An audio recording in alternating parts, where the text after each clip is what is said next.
We've got some Hey, fresh new I'm young Luis. talent And doing some I'm things that I know Luis. you haven't And you're heard listening to the before. Content is Profit podcast. Fancy, welcome back to Content is Profit. Happy Friday. How you feeling after Thanksgiving? Full. Actually, know. I made a conscious effort not to eat that much this Thanksgiving. You Hey know? man, with my mother-in-law, there's never a conscious effort of not eating much in Thanksgiving. Hey. I got food for like 2 months now. They don't shove the food down your mouth, you know. I mean, I got food. Yeah, I Hey. got a big tray back home full of food, which is great because I don't cook anything. So, you know, it's a win-win situation. That's right. Today, guys, we bring you a special guest after Thanksgiving, the perfect guest after a day like that and coming back into the flow. And right after that is England versus US. If you've been following the podcast, we've been following that. We should do a soccer podcast at some point. Anyways, but I'm super excited about this. So, Fonzie, you ready? I am absolutely ready. All right. Hall of Famer of Content is Profit. Second time in the show. Oh, yeah. Here we go. Hold on. Here we go. 1, 2, 3. We've got some Hey, fresh I'm new Luis. young And talent. this is Fonzie. And welcome back to Content is Profit podcast. In here, you're going to get the insights, accountability, and drive to create consistently and increase revenue. You'll hear from top entrepreneurs, creators, and anything and everything you need to know about content. All this while having a good The time. goal of this podcast is simple: to entertain, educate, and turn your content into profit. Let's go. Welcome back, Fonzie. What are we talking about today? Guys, today we have an incredible guest that he's actually making a comeback, and we're going to be talking all about going for stupid, the art of achieving ridiculous goals. And let me tell you, I need to hear this. I feel like I get in my head a lot of the time. So this conversation, I'm very excited to I have know. it. I had an episode yesterday in Thanksgiving while we were playing games and we were crushing games. I had a few stupid questions and I was like, there's no stupid questions. And everybody in that table judged me big time. I'm going to throw And this out there. I don't think the topic is related to the dumb questions that we're asking yesterday's game. We'll see. We'll see what our guest has to say about that. Yes. Anyways, guys, if you're enjoying these episodes, either solo or with our guests, go ahead and follow the show. Make sure you download those episodes every single time they come to your phone because the value, hopefully is so good. Leave us any feedback that you might have for us and follow us on social media at BeastBrosCo. That is right. If today's guest help you move one step closer towards your goal, which I am sure he will do, please don't forget to share this episode and leave a 5-star review. That's right. So today we have royalty in the house. Have you ever had a wild dream, like maybe working with Sir Elton John or Elon Musk? Well, today's guest is the one that makes those wild dreams happen. That is right. He is known as the real life Wizard of Oz. His skill for making things happen allowed him to build the world's leading experiential concierge firm. I think I finally pronounced that word Your right. accent, good looking today, How Fonzie. freaking amazing is that, huh? That's right. He's probably one of the most well-connected men in this planet. His daily job is to make the impossible possible. Oh, and not to mention that he has one of the most epic goatees in the world. Is that the secret to his success? We'll discover it today. I know. I was about to show up today with my goatee, but you know, I didn't want to be embarrassed by our amazing guest. Guys, please welcome the real life Wizard of Oz, author of Blue Fishing, and now Go for Stupid and Content is Profit Hall of Famer, Steve Sims. What's up, Steve? That's a hell of an intro. Thank you very much. Thank you for being here. You know, it's like USA England Eve, the game. I'm here ready with my England jersey. You know, you're here in the US. What's going on, Steve? What's happening today? It's a good day. It's a good day to be alive. That's right. Steve, obviously, you know, I'm a big fan of your first book, and then you come out and you do this. And we have this morning call with a group of amazing entrepreneurs, and one of them was in your launch party. And I'm like, what?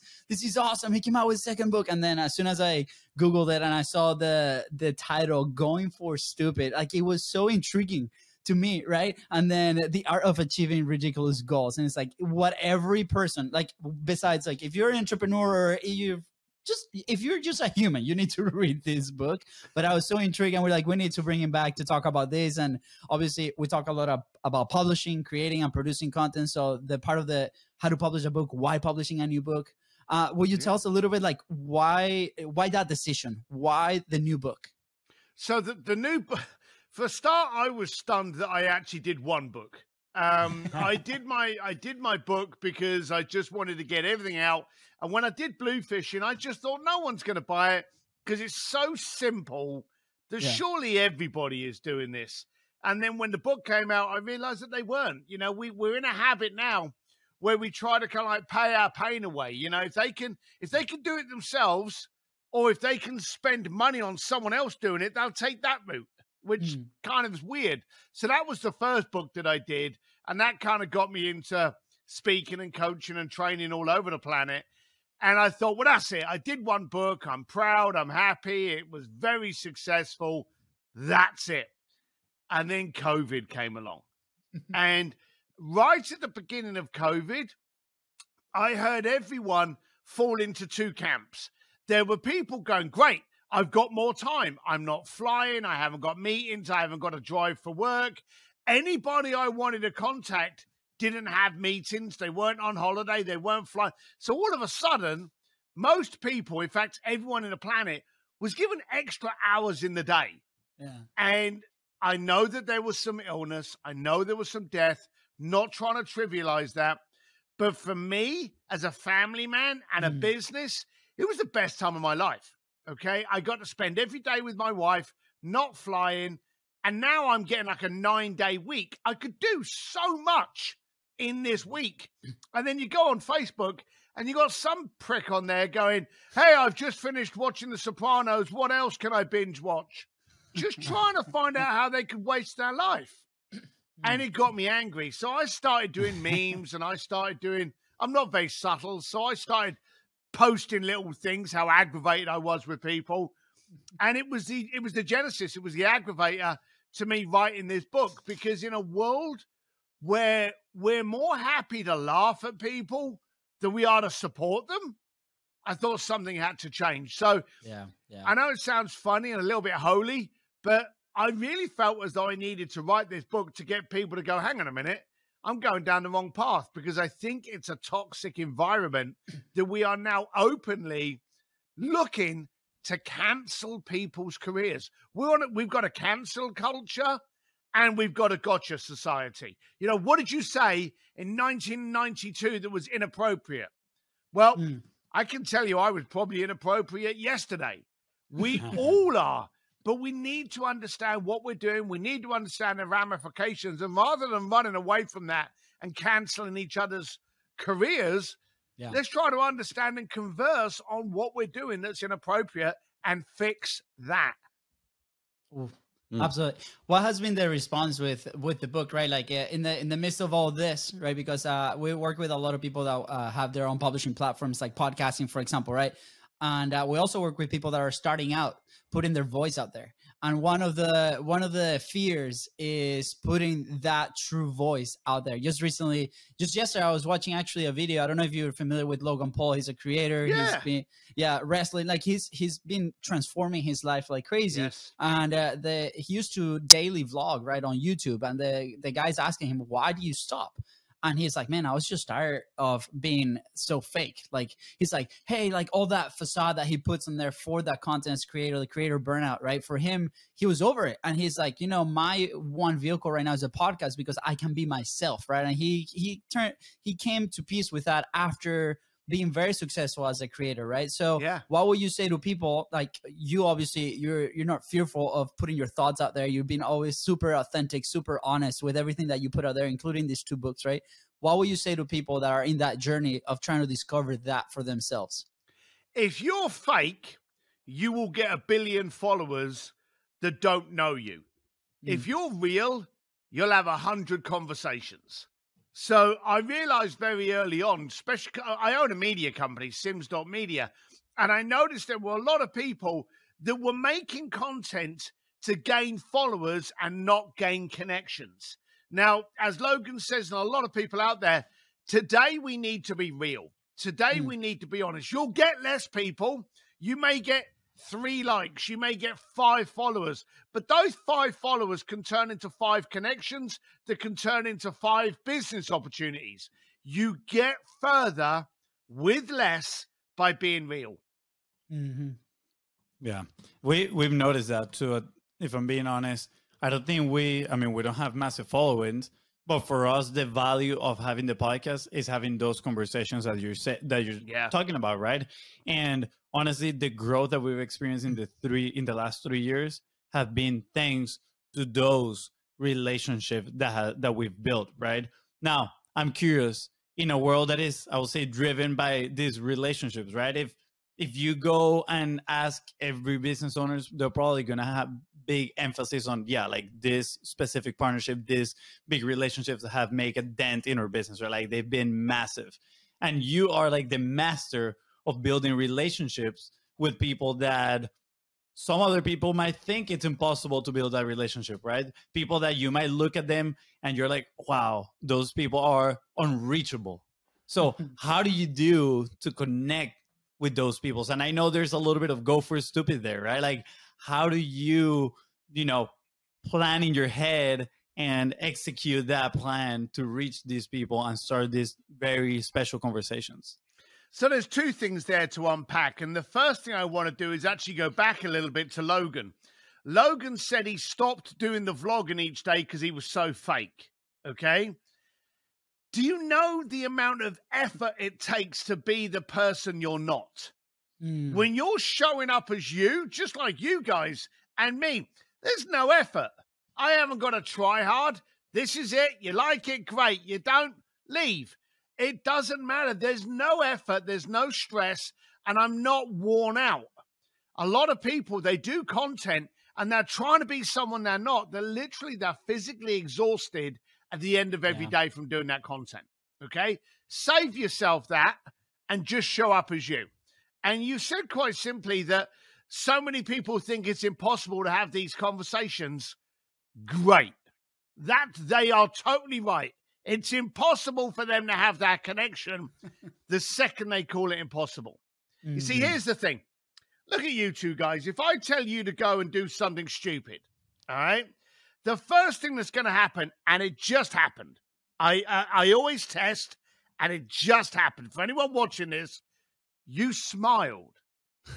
Because when you're going for something stupid, the endorphins and the brain suddenly clicks into a 5-year-old curious nature of what can I do to make this stupid? Now, if I tell you, hey, you got to do this, it's impossible, but you go for it. You're now under stress because you've already stated it's impossible. You've already given yourself that get out. But if I tell you to go for something stupid, you become a child and you become curious. And look at all of the people we revered today. Elon Musk, Larry Page, Steve Jobs. They all went for stupid goals and then just found a way of doing it. But they initiated it with the goal. Today, we don't dream big enough. And you said yesterday or today that you were having a conversation yesterday and you were saying stupid things and people were laughing at you or calling them stupid. You see, the dumb thing is, and I'm going to ask you quite directly, when have you ever been sitting around a table, having coffee, drinking wine, having a meal, and you start talking about business to these people?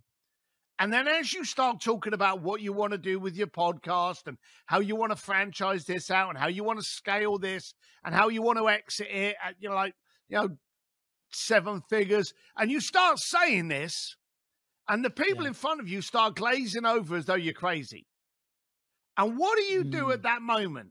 You're faced with 2 opportunities. One opportunity, the one you usually take, is where you go, oh, just ignore me. I was having a crazy moment. I'm all right now. Someone must have spiked my coffee. Or you get up and you move to a table where people will challenge you to actually fulfill that dream.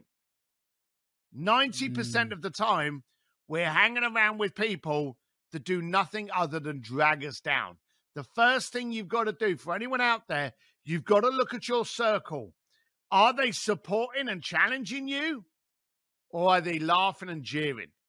Okay. And when they start scoffing at your goals, that's the moment you've got to leave that room. Oh, my head went through a few moments. Not only last night. Last night we were just playing like a board game, so nothing too crazy, but still, it's family. And sometimes when family calls you crazy, it can be a challenging time. Yeah. But I remember right after college, like 2014, when I graduated, we both played soccer, pretty high level.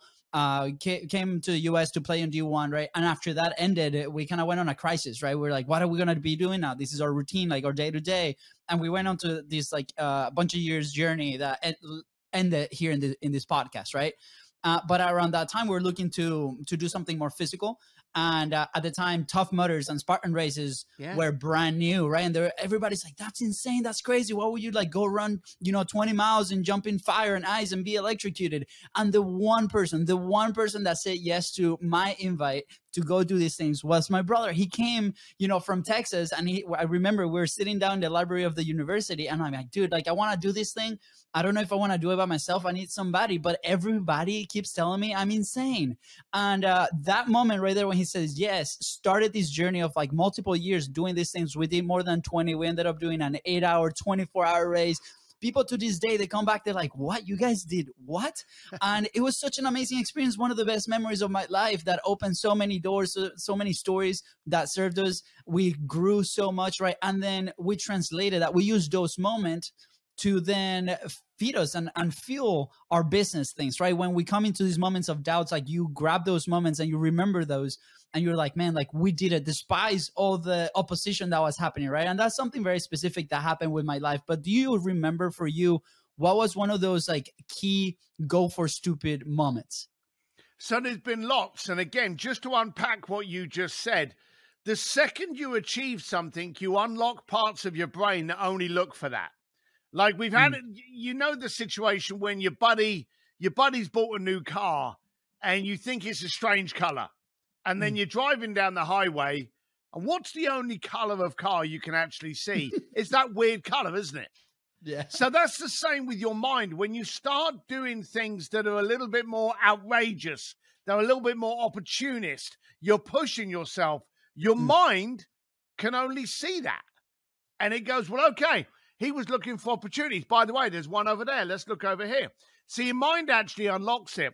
When I was young, I was like 17 years old. I'm working on a building site, and all I could see was negativity. I was a young, frustrated man in London on a building site with a whole range of people. I was obviously, in the younger of the range, but my granddad, who was nearly 80, was still on that building site, getting wet, getting cut, getting tired during the day. And I remember going up to him going, did you ever think you'd be doing this at your age? And that's quite a rude question. And he actually turned around. He didn't even look at me, and I'll never forget this. He said, son, if you don't quit today, you'll be me tomorrow. Oh. And that was the moment that made me realize, whoa, I've got to move. And the second I perpetuated that movement, the second I stood up to walk out of that tea hut, to go to my boss, who happened to be my dad, and go, Dad, I've got to quit. The second my mind and body and force was prepared to do that, it went, all right, time's different. It's like when you say you're an athlete, okay? When you're sitting at home watching TV, your body and your brain is in one mental state. But when you go to the changing room, you put your kit on and you walk out onto that field, your body and mind is in a different state. So when you start understanding that your body and mind reflects to the situations you put it in, you can actually develop that mindset far easier. It goes along what we talk with. We have another guest, amazing Bart Miller, and we were talking about identities, right? And this is a guy that has done it. He's very successful in Amazon. He has multiple businesses, and he went on to bodybuilding, and then he went into cycling, and then at that stage he was doing and competing in rodeo, right? And we're talking about how can we change identities in a depending on like the place or the environment that you set. at the moment it was us starting the podcast. I think it was episode 40 or something like that. It was like very early. Right now we're in episode 350. Like it's we've done this once or twice, and this now became part of one of our identities, right? We put ourselves in front of this mic, and then we are real. We're having these conversations. Accent doesn't matter. If we make mistakes, doesn't matter. It goes live. Like this is who we are, right? But at the moment it was really challenging to think. Our identity was so attached to the one activity that we were doing, and to get out of that was, at least for me, I don't know for you, Fonzie, but for me it was like really, really challenging to detach myself from that, right? So obviously entrepreneurs and people that are going to be reading your book or are reading your book, right, are probably faced with that decision, right? Of like, how do we shift? How do we get in a mindset? Well, maybe when we don't know what we don't know, right? This was a conflict as soon as we were presented with that opportunity. How can people deal with that? So the whole onus and the whole belief system behind Go for Stupid is to turn yourself into a curious 5-year-old, okay? A 5-year-old has no idea what's going on, has no idea how the remote control works, has no idea how the vacuum cleaner works, has no idea what to do. But it's that curiosity that creates momentum for them to discover. So there's a lot of times, and that's the trouble with today's society, especially as kids. You know, you leave school, you're 16 years old, and straight away they're stood there going, hey, what are you going to do at college for the rest of your life? What do you want to learn at college that's going to set you up? What the hell do you know? You're 17 years old, So I'm 55 years old. I changed my world when Bluefishing came out 6 years ago. And before that, I ran a concierge firm for billionaires. So my life is constantly changing. I couldn't have prepared for that at college. So when you're in that moment where you kind of go, hang on a minute, don't look for the answers, but become curious. What can I do? What can I take? And an athlete, let's pick on being an athlete. You may not be able to keep up with the younger athletes, but you still will always have a competitive mindset. Yeah. So the game's changed. The pitch has changed. But what you've got to do, and the fundamental talent pool that you've got and the tools of use, that's still the same. Yeah. This reminds me, you're talking about this curiosity, and I relate curiosity with like the questions that we're asking ourselves, like, what is that? Or why did this happen? Yeah. All these things, right? And I remember one of our early coaches / mentors, people that we look up to, he used to say all the time that the quality of your life is determined by the quality of the questions that you ask yourself. And now looking back at it, looking at it through the curiosity lens, I feel just like you said, a lot of people just start losing that curiosity throughout life, and then just putting all these rules and how things should be, and then not questioning anything. And then just life probably becomes a little bit monotone, right? Instead of, why am I doing this? Yeah. Right? I found myself lately a few times doing certain activities that I'm like, why am I doing it like this? Right? Maybe there's a different way. And then that curiosity comes out, right? It happened with our product, the service that we offer, right? We were doing it for 3 years the very same exact way. And then all of a sudden it's like, is there a different way? Is there something that could be better for the clients, right? Like, let's listen to them. What are they saying? And then that started a new side of the service that we're developing now, right? So it's interesting. Sometimes we just stop asking ourselves questions and we just live this like monotone life. I do like, and people listening to this need to understand what you just said, because what you said was gold. In a world where we're concerned about what we say and about how we're going to get our career cancelled and how we're going to get laughed at, the first conversation you've got to have is not with somebody else's, but with yourself. What do you want? What are you going to settle for? What are your standards? What are your goals? I have a little tactic I do with my coaching clients, and I'll run it through with you so you can try it. Get a piece of paper, and I always use a Sharpie or a crayon, okay? Because I want to use that childlike excitement. So I don't use a pen, I'll use a Sharpie. And I'll get on the top of it, and what you do is you write 5 years from today. So we're in 2022. So write down at the top in big letters, 2027. That's 5 years from now. 5 years is a long way in the future. A lot can happen in 5 years. And then underneath that, I want you to write 1, 2, 3, 4, 5. Okay? So you write down 1, 2, 3, 4, 5. And then here's the fun bit. Without too much consideration, without too much overthinking, what is one thing you would really like to happen by 2027? What is that one goal? Is it a new relationship? Is it a new car? Is it $1 million a year? Is it a new house? You know, whatever it is, just write it down. Write it down quick and shut up. You see, the downside is most of the time when we write down one of our goals, that little devil in the back of our head pops up and goes, you couldn't do that. And we talk ourselves out of it.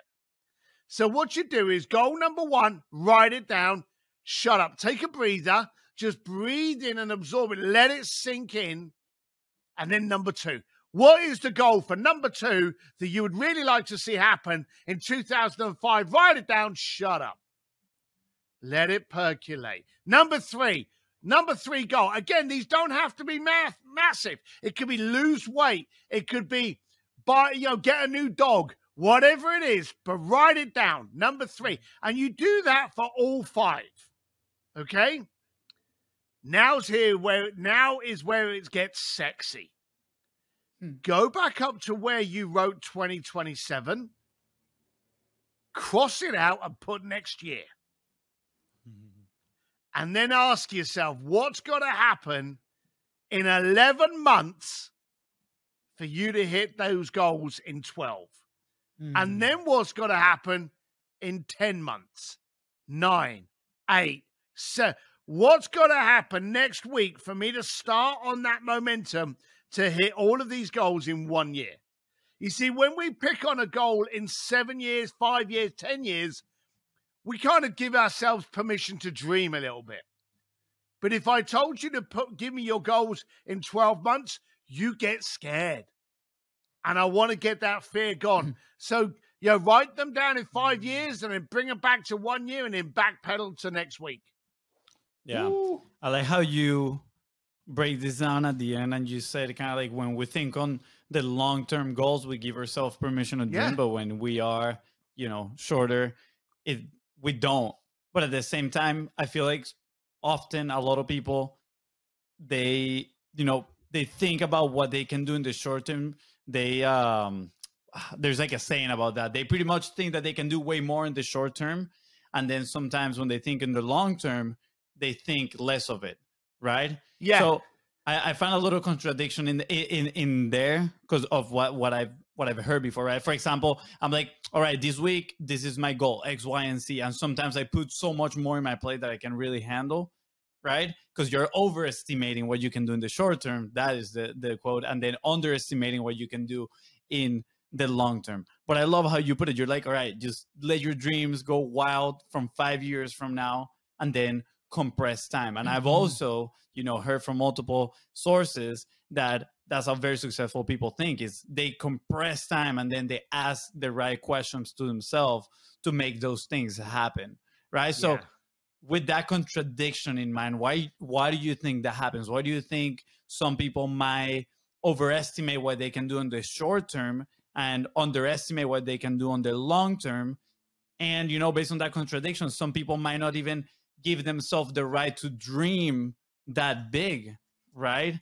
And then when condensing the time, actually make these things happen. I'm just curious on what your thoughts on that. So what I've seen is successful, active people are usually the ones that plow more into their short goals than non-successful people, okay? Because they've got a track record of being able to ask more of themselves. Now, when they do that, they're also asking more of themselves of what's achievable. When you give your permission to go in 5 years' time, you'll write things down like a yacht. You'll write things down like a house on the beach. You'll write down things like have lunch with Elon Musk. Because you can dream. Because, hey, we never hit those 5 years, do we? because by the time we've got to the third year, we've changed what the goals are. Otherwise we'd all want a new lollipop. The bottom line of it is our goals change over time. So the successful people are the people you're talking about. They overachieve in a short period of time. The one thing that and I know this for a fact, based on the 20 plus years that I serviced them, the most successful people in the planet, they know they can make more money. They know they can impact more people, but they can never get more time. So the time they have, they really focus on, okay, what can I do in those 60 minutes? You didn't see a single successful person during COVID asking what they could binge watch on Netflix. Not a single person. Because for those people, they literally set up a home studio and they were working from home. They didn't have to travel. They didn't have to fly. They didn't have to have meetings. They could now focus on themselves. They got way more done in that period. Wow, so good. Absolutely. In fact, I'll give you one more thing. Yeah. The BBC, okay, the BBC in the UK, they discovered, and they actually did a report on this, you can Google it, that during the 2 years of COVID, over 5 million new first-time millionaires were established.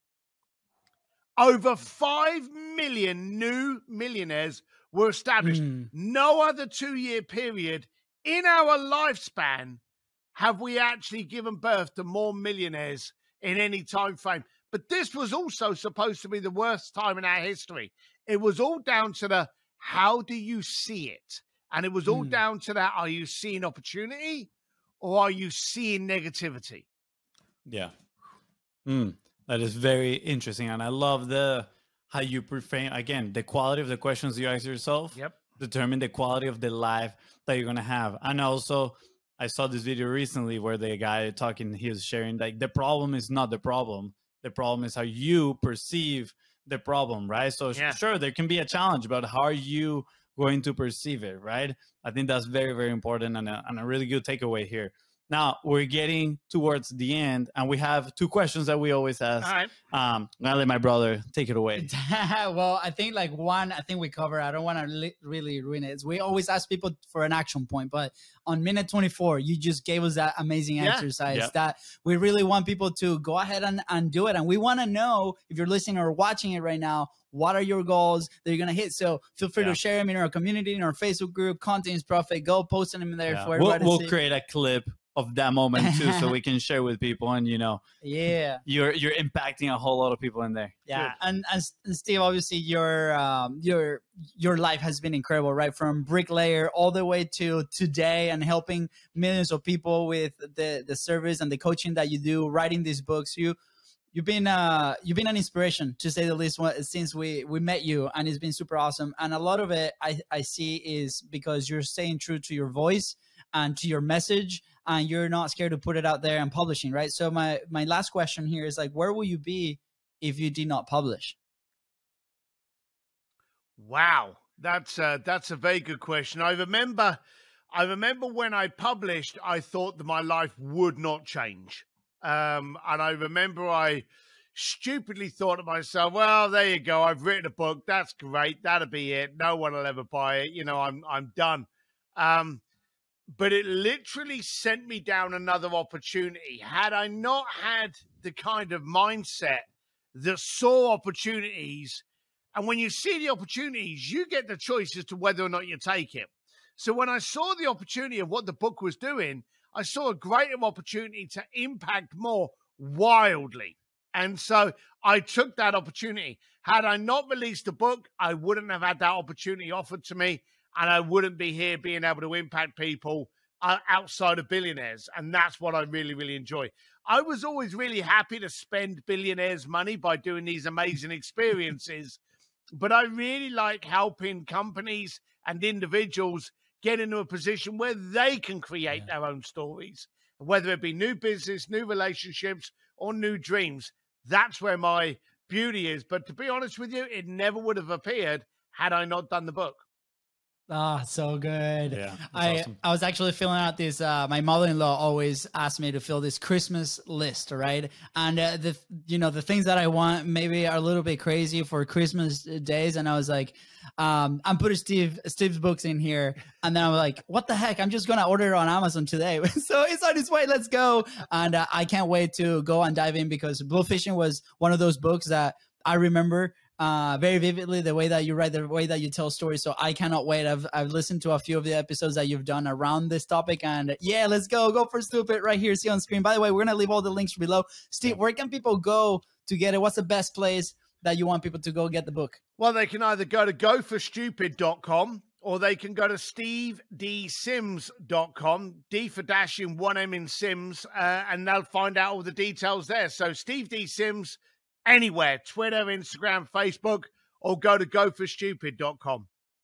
Yeah, absolutely. Go there, guys.